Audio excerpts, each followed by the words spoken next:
देखिए, एक आदर्श जीवन जो होता है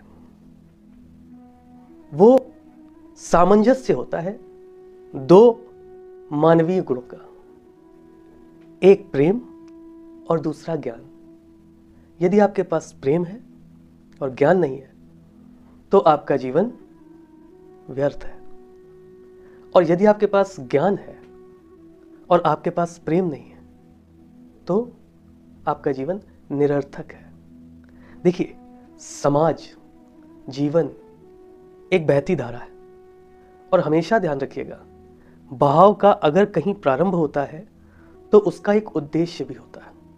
हमेशा बहाव प्रारंभ से उद्देश्य की ओर चलता है।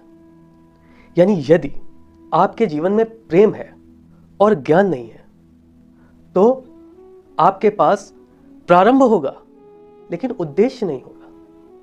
प्रेम से ज्ञान का प्रारंभ तो हो जाएगा, लेकिन ज्ञान समाज के किस पक्ष तक जाना है, उद्देश्य के बिना यह बहाव निरर्थक इधर उधर जाएगा, इसकी कोई दिशा नहीं होगी।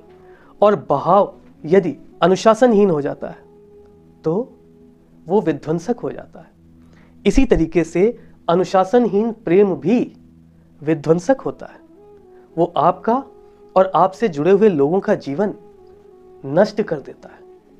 और यदि आपके पास ज्ञान है, उद्देश्य है, लेकिन प्रारंभ ही नहीं है, ज्ञान का प्रारंभ प्रेम से होता है।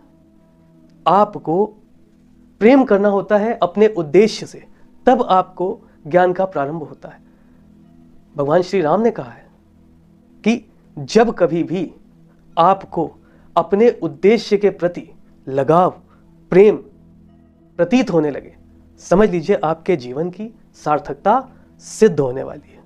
तो यदि आपके पास ज्ञान है, यानी उद्देश्य तो है, लेकिन उद्देश्य के प्रति प्रेम नहीं है, तो कैसे आप अपने जीवन की सार्थकता को सिद्ध कर पाएंगे?